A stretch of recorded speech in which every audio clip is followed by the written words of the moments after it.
We champion the multi-generational family unit by approaching it from a whole system standpoint, that all those generations' voices are really important because they're connected to the family.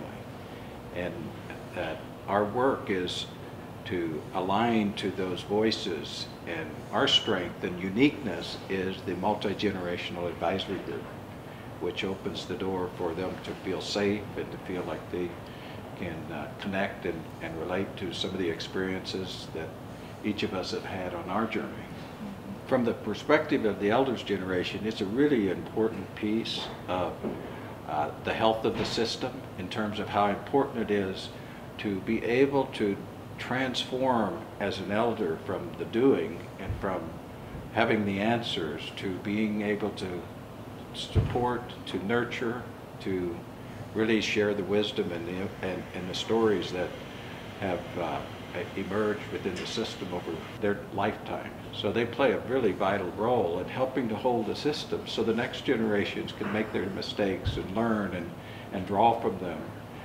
But at the same time recognizing that the voices and the experiences everyone has to go through. They have to be able to make their mistakes and learn and grow.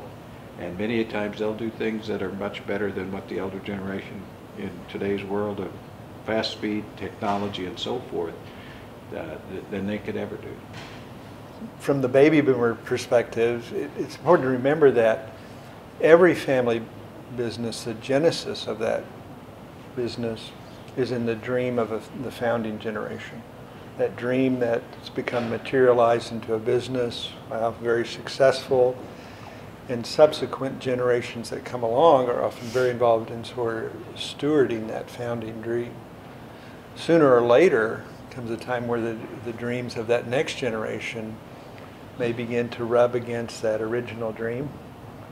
How much of me is just stewarding this original dream? Where's the space for my dream?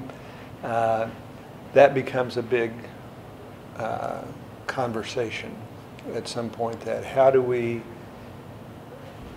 encourage and support the dreams of each subsequent generation while still being stewards of that original founding dream.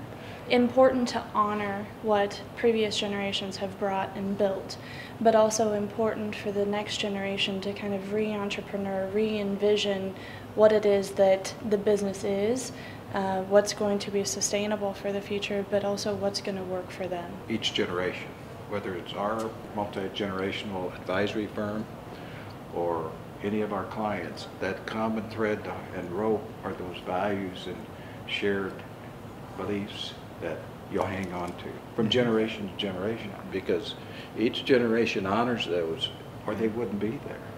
And maybe they articulate them a little differently or experience them a little differently, but they're the same. They are foundational to tying the generations. And this is not just the generations living today, but it's from generations that have gone before and those that will come in the future.